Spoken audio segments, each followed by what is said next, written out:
Kita punya Republik Indonesia ini saya gelari dengan nikmat 3A yang negara lain tidak miliki. Nikmat 3A. Apa itu? Nikmat A pertama, beragama. Coba lihat kita beragama di Indonesia. Meskipun kita bukan negara Islam, kita tidak deklarasikan Indonesia negara Islam. Kalau Malaysia, itu dalam konstitusinya ditulis Malaysia adalah negara Islam.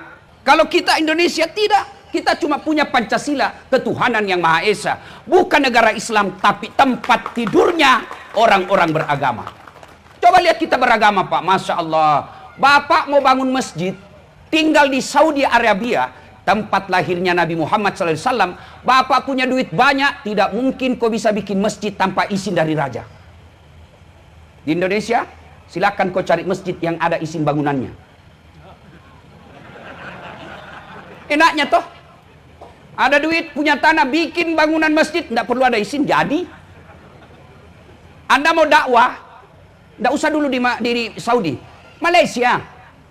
Mau ceramah, biar Anda alumni Mesir, tapi tidak dapat permit, izin dari raja, kerajaan, izin dari pemerintah, tidak mungkin kau bisa ceramah. Lihat Indonesia, Pak. Artis yang selama ini main film peluk-pelukan, tidak jelas agamanya, baru 2 bulan hijrah, modal jenggot panjang celana jingkrang, dia kafir-kafirkan kita, Pak. Baru 2 bulan belajar agama. Coba lagi. Bapak mau bikin pesantren, biar Bapak punya duit banyak, tidak mungkin kalau tidak dapat izin dari kalau Saudi dan Malaysia. Di Indonesia Bapak punya rumah kosong, kumpul anak TKTPA, jadi pesantren hafal Quran, tidak perlu ada izin. Iya kan? Cari di negara manapun di dunia ini, seperti Indonesia punya menteri agama. Malaysia cuma menteri usuran haji. Kita menteri agama, Pak.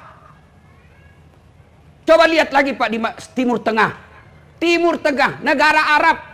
Satu bahasa, puluhan negara. Indonesia, satu negara, ratusan bahasa. Mangga, monggo. Masya Allah.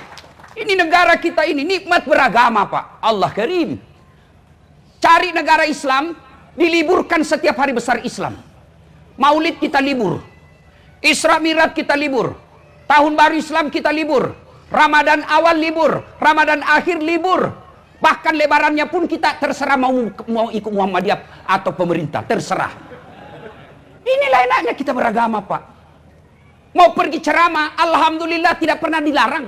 Mau tengah malam pergi ceramah di Merauke, aman. Mau sholat, tidak pernah dilarang. Bahkan dibikinkan masjid. Setiap kabupaten kota ada masjid agung. Dan itu dikelola APBN negara. Enaknya kita beragama. Satu aja yang tidak diterapkan syariat Islam. Apa? Potong tangan ketika mencuri. Kenapa tidak diterapkan? Saya yakin semua pegawai hampir semuanya dipotong tangannya kalau diterapkan. Iya, Pak. Coba kalau diterapkan potong tangan, Pak. Aduh. Rasa-rasanya semua itu di kantor pemerintah potong tangannya. Minimal dia curi kertas, curi printer. Apalagi rumah dinas habis, Pak. Biar AC hilang semua. Allah Karim. Nikmat beragama. Yang kedua adalah nikmat alam. Orang-orang di Bandung, Bogor, Puncak, lihat itu orang Arab. Mereka habis duitnya puluhan juta. Hanya untuk apa? Pergi lihat gunung, Pak. Orang Bandung tidak perlu kau keluarkan uang mau lihat gunung. Cukup kau keluar dari rumahmu. Oh, gunung. Orang Australia habis duitnya belahan juta sampai puluhan juta. Hanya mau pergi lihat sawah di Bali. Hanya mau pergi lihat sawah, Pak. Dia tinggalkan pekerjaannya. Dia tinggalkan keluarganya berhari-hari. Cuma mau lihat sawah. Di Bandung silakan kau keluar rumah, sawah terhampar. Masya Allah. Dalam tanahnya Indonesia ada nikel, ada emas, ada batu bara. Di atasnya ada sawit, ada janda-janda. Oh, Masya Allah. Luar biasa, Pak.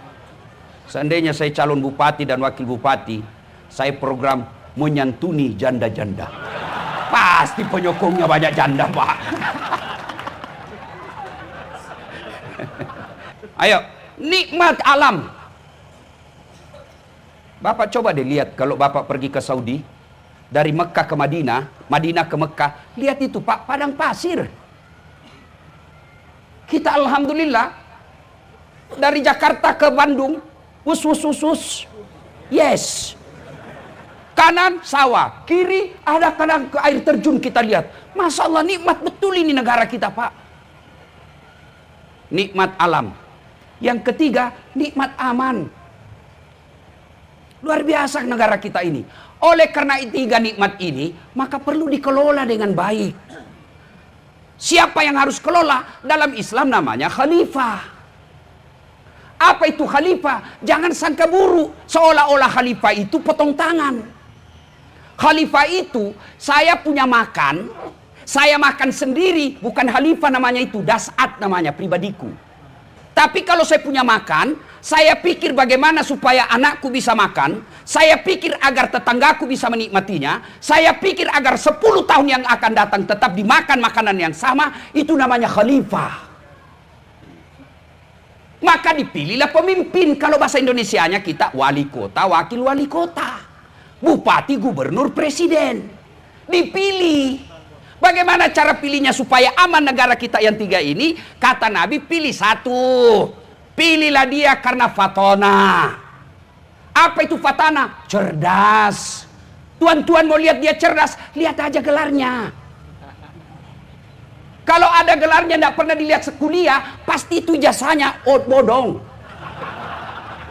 Ada memang asli, tapi kuliah ada, kuliah tak ada, wisuda ada. Yang kedua, karena waktu sangat ringkas, turunan yang kedua kalau mau pilih pemimpin kata Nabi, setelah fatona, lihat apa? Tablik.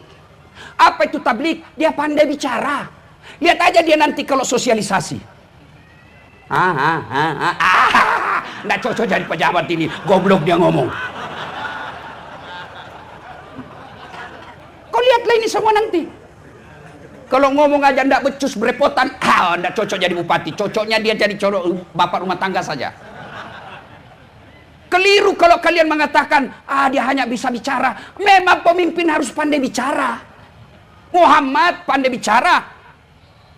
Abu Bakar Siddiq santun berbicara teratur. Umar bin Khattab tegas dalam berbicara. Utsman bin Affan pandai ngomong. Ali bin Abi Thalib lebih cerdas lagi. Saya punya ide, saya punya pikiran, hebat sekali pikiran saya, tapi saya tidak bisa transfer. Bagaimana kepala dinas saya mau tahu? Pokoknya aku harus tahu apa yang di otakku. Jelaskan dulu Pak. Maka pentingnya bicara dalam fakultas komunikasi yang saya ajarkan, ada khusus dilatih berbicara, namanya public speaking. Dipelajari itu Pak, pandai bicara. Nah pejabat kita ini kadang-kala saya heran Pak, bikin naskah bukan dia bikin naskah Pak. Dia tinggal baca. Coba lihat itu pejabat Pak. Sudah setiap itu ada datang ajudannya bawa. Mohon maaf Pak, mohon maaf Pak. Iya toh. Masya Allah. Aduh, tinggal dibaca masih salah baca Pak. Bagaimana kau mau jadi kelola ini 3A? Bisa mungkin kau kelola, tapi habis di 5 tahun pertama. Khalifah itu tidak boleh habis ketika 5 tahun pertama, periode kedua, tapi dia abadi, itu namanya khalifah. Kau punya padi, kalau habis di tahun 10 kau memimpin, itu bukan khalifah. Khalifah itu berkesinambungan. Maka dipilih. Sudah, 1, fatona, cerdas. 2, tablik, penyampai. Yang ketiga, biar kau cerdas, biar kau pandai bicara, tapi tidak amanah. Lebih baik dia bodoh. Tapi amanah daripada dia cerdas tidak amanah. Bapak tidak percaya siapa yang rusak negara kita APBN-nya? Jawab saya Pak. Orang bodoh? Bukan, orang pintar Pak. Dan orang pintar kalau tidak punya amanah, dia lebih bahaya daripada bajing. Bajing Pak, dia cuma makan kacang-kacangan. Bajingan, aspal, semen, beton.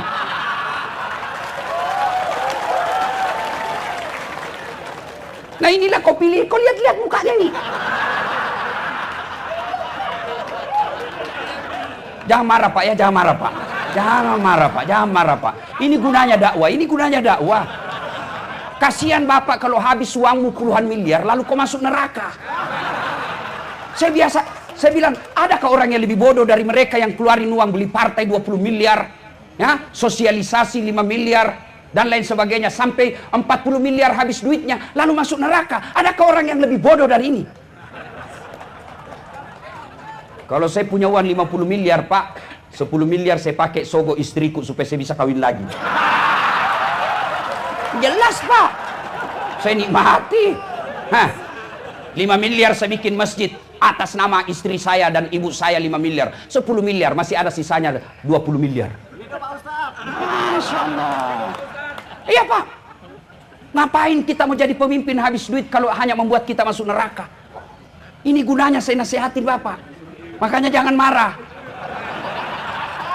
Bapak mau marah enggak apa-apa, saya juga mau pulang. Jelas kan? Kalau tidak amanah, nah saudara-saudaraku, amanah itu, kata amanah itu abstrak. Bagaimana mengkonkretkannya? Gampang. Kalau dia incumbent, paling gampang dilihat amanah atau tidak. Caranya apa? Lihat janji-janjinya kampanye 5 tahun yang lalu. Kalau dia tidak amalkan, ganti. Jelas kan? Kalau dia pernah jadi anggota DPR, lihat aja dia. Setelah dia jadi terpilih, apa dia masih datang menyapa rakyat? Coba, selesai. Gampang sekali tuh lihat amanah. Variabelnya gampang, lihat janjinya, lihat visi misinya, diamalkan atau tidak.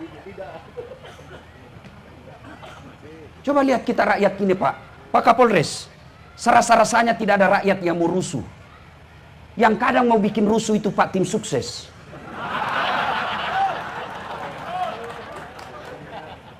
Dia gosok dia punya bupatinya.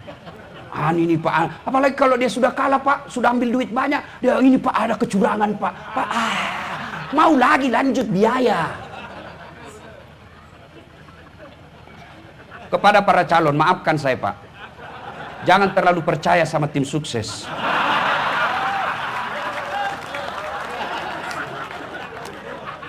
Maafkan saya Pak, daripada Bapak mewakilkan diri untuk menyapa, lebih baik Bapak datang menyapa langsung kepada masyarakat.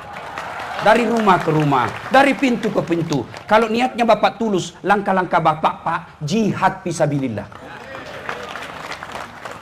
Kalau percayakan sama tim sukses Pak, ini Pak, ini ada majelis taklim, 400 pesertanya Pak, tapi beliau minta baju seragam. Mulai masuk proposalnya itu. Daripada itu Bapak menyapa, capek, risiko, siapa suruh kau calon? Kalau nggak mau capek, nggak usah calon. Amanah. Yang keempat, saya ulang ya, 1 cerdas, 2 pandai bicara, 3 amanah, yang keempat dapat dipercaya. Amanah itu kekuasaan, dapat dipercaya itu ngomongnya lihat. Kalau dia banyak bohongnya, jangan Pak. Dan kalau dia muslim, paling gampang saudaraku. Kalau dia muslim, paling gampang. Lihat sholatnya. Kalau dia tidak sholat, jangan kau percaya. Tuhannya saja dia tipu. Bagaimana caranya ditahu dia sholat atau tidak? Gampang. Bapak tanya sahabatnya. Kalau Bapak tanya dia, Tuhan sholat? Oh pasti dong. Tapi lihat temannya. Karena orang biasanya berteman satu paket dia Pak. Apa namanya? Circle. Ya, connecting people. Sama itu, minyak tidak mungkin bisa bergabung dengan air. Biasanya kalau dia pembohong, temannya pasti pembohong. Lihat aja temannya siapa tim suksesnya. Lihat, gampang. Cuma kan kita ini mau jadi pemimpin, mau jadi wali kota, mau jadi bupati, gubernur, kepala daerah, modalnya apa? Doa. Jangan salah paham. Doa yang saya maksud adalah dana operasional awal, dana operasional akhir. Parahnya lagi, kita juga masyarakat wane piro. Hancur. Akhirnya apa? Terpilihlah pemimpin. Bukan memikirkan rakyatnya, tapi memikirkan tim sukses dan partainya. Maka saudaraku, cintai negara ini. Cara apa? Saudaraku jadi pemimpin, jangan kau sogok rakyatmu. Rakyat, jangan kau peras calon pemimpinmu. Enak kan? Yang jadi masalah, satu mau nyogok, satu mau terima. Coba kalau ini calon-calon kepala daerah mau nyogok, tapi tidak ada yang mau terima, mau diapain? Dia tidak bisa ngapa-ngapain. Biar ibu bapak mau disogok, tapi tidak ada yang mahambur, tidak jalan. Ini klop pak, satu mau disogok, satu mau menyogok. Akhirnya terpilihlah pemimpin, ngomong aja tidak betul. Baru 2 tahun dilantik berujung sama KPK. Pesan kedua, Bapak Ibu saudara-saudara sekalian, pilkada pesta demokrasi. Ketika Bapak Ibu mendengar kata pesta, yang ada di benak kita adalah senang-senang. Pesta pengantin pasti senang-senang. Pesta ulang tahun pasti senang-senang. Tidak ada orang bilang pesta kematian. Pesta pasti senang-senang. Maka ciptakan ini menjadi bersenang-senang kita memilih pemimpin. Cuma kadang yang membuat kita berpecah belah, ya kan? Satu, pilkada. Pilkada jangan membuat kalian berpecah belah. Mohon maaf, boleh Bapak jawab pertanyaan saya? Masih ingat Pilpres 2019? Masih? Siapa calon presiden waktu itu? Bapak Joko Widodo dengan Bapak Prabowo. Siapa yang menang? Bapak Joko Widodo. Siapa menterinya? Prabowo. Waktu debat, satu paket. Kalian yang sejak ada WhatsApp satu grup, sejak ada Perumnas bertetangga dengan tetanggamu, persoalan beda pilihan 2019 sampai sekarang masih musuh, itulah aslinya beleng-beleng. Kalau tim sukses saling nyerang, wajar. Kenapa? Dia mau jadi menteri. Kontraktor saling serang, wajar. Dia mau dapat proyek. Kalau kita rakyat biasa, kamu dapat apa? Memang kalau kau sakit dia datang musuh kamu.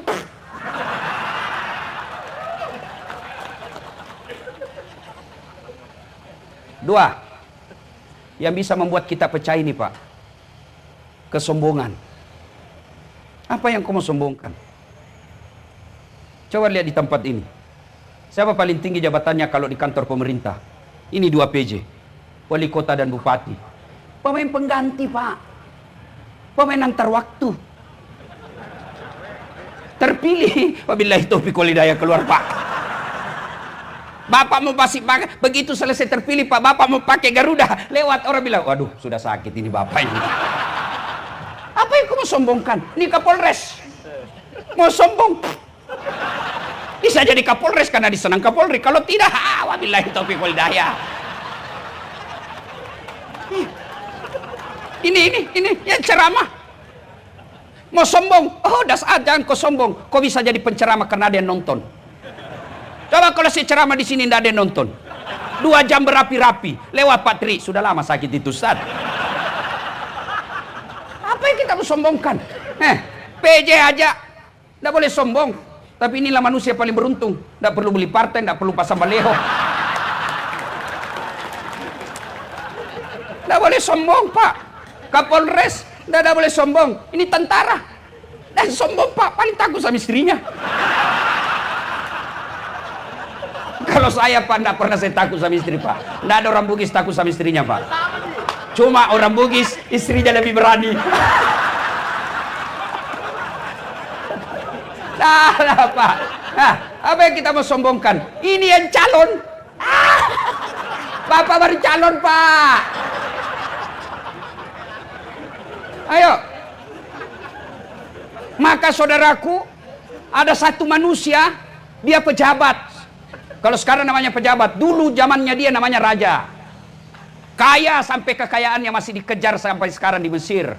Punya pasukan gagah berani, tidak ada yang berani lihat matanya itu raja. Namanya Fir'aun. Tapi karena sombong, Allah hinakan Fir'aun. Sampai detik ini dijelaskan dalam Quran, Fir'aun haram masuk surga. Kalau kita Pak masih 50-50. 50% masuk neraka, 50% masuk surga Pak. Fir'aun sudah diponis haram masuk neraka, masuk surga. Apa cukup sampai di situ laknat Allah? Tidak. Allah laknat Fir'aun. Tidak ada orang suka itu Fir'aun. Sampai detik ini tidak ada orang Cimahi mau kasih nama anaknya Fir'aun. Ya. Maka kalau boleh berpesan kepada tuan-tuan yang terpilih kelak, jangan kau sombong. Rendah hati. Kesombongan membuat orang bisa putus persaudaraan. Kok bisa? Kau remehkan orang. pakai barang mahal, sombong. Tidak. Bapak jadi pejabat, punya harta mahal, boleh pakai. Yang penting Bapak bisa buktikan itu bukan bagian uang negara. Tapi sebaiknya selama menjabat Pak, tunda dulu. Berikutnya Bapak Ibu saudara-saudara sekalian, yang bisa membuat pecah lagi Pak, serakah. Saya biasa Pak, tidak masuk akal saya Pak di Indonesia. Anaknya anggota DPR, bapaknya bupati, istrinya anggota DPR pusat. Sudah lagi 2 periode suaminya, anaknya lagi jadi mau bupati. Memang secara etika demokrasi, secara teori demokrasi boleh saja. Tapi itu namanya melanggar etika. Boleh, tapi orang mulai jengkel sama satu keluarga. Akhirnya apa? Lambat laun ditinggal. Ibu bapak saudara-saudara sekalian, karena waktu yang terbatas, kepada para calon, kalaupun akhirnya Allah takdirkan suaranya bapak sedikit, bukan kalah ya, sedikit. Tidak enak kata kalah Pak. Contoh dasar latih 2014 Pak, saya ikut Pilwali Makassar, 10 pasang calon. Kalah? Tidak, cuma yang menang lebih banyak suaranya. Saya berdoa, sholat tahajud, ternyata Allah kabulkan yang terbaik. Allah sampaikan kepada saya seandainya dalam bahasa, Dasat, kau tidak usah jadi pejabat. Kalau kau jadi pejabat setengah mati kau hormat.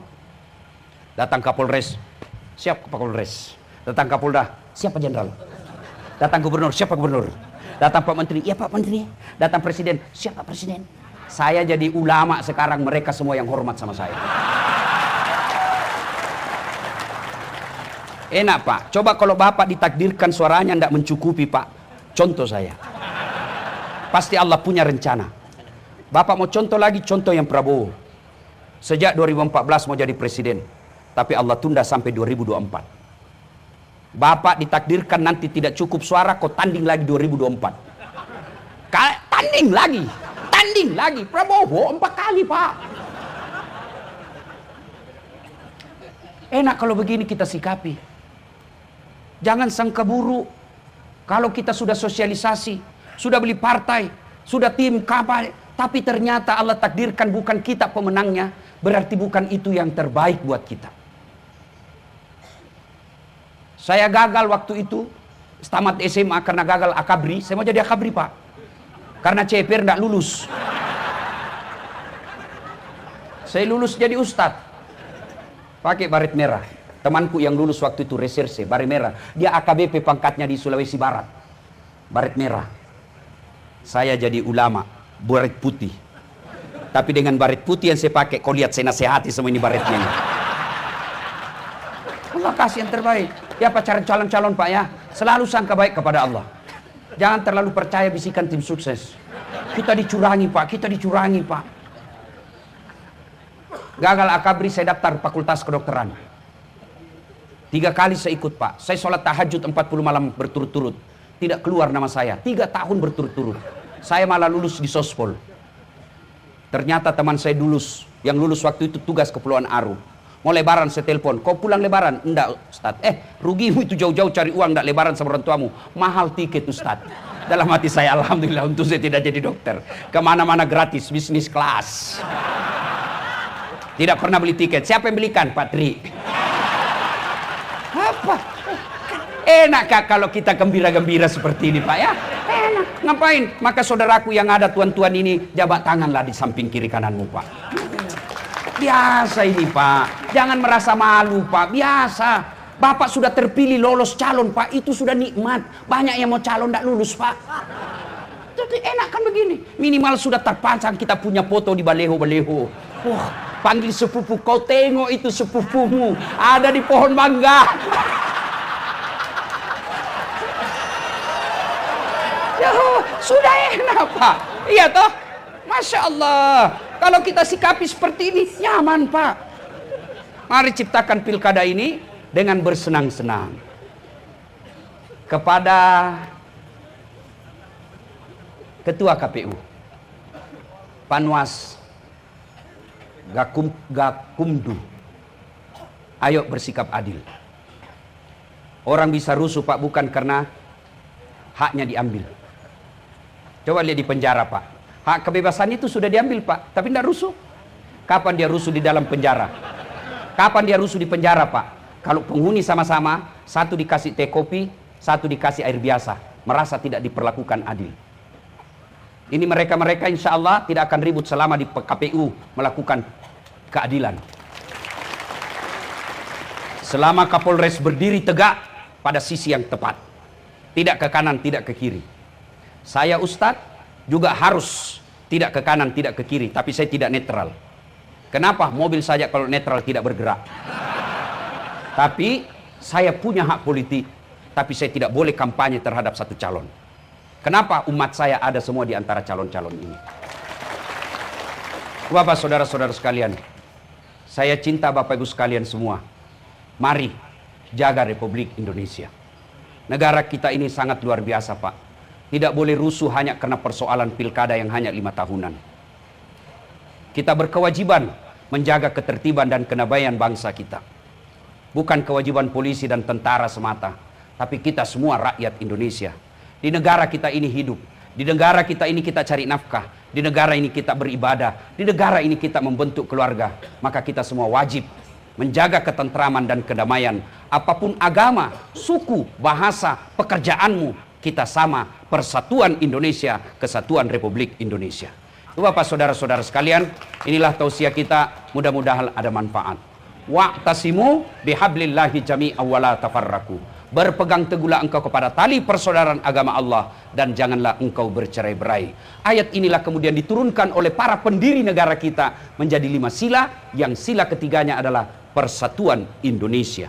Bahkan Nabi menjelaskan, umatku itu seperti badan ini, satu sakit yang lain ikut sakit. Tangan kanan gatal tanpa diundang kiri yang garuk. Tangan kiri yang gatal tanpa diundang kanan yang garuk. Gatal dua-duanya kerjasama. Begitu mestinya kita di Cimahi. Satu salah, satu sakit, yang lain ikut merasakan rasa sakit itu. Jangan ada kenyang-kenyang sendiri, lapar-lapar sendiri. Mari kita ciptakan ketentraman dan kedamaian. Terima kasih. Usikum wa nafsi bitaqwallah. Fastabikul khairat. Assalamualaikum warahmatullahi wabarakatuh.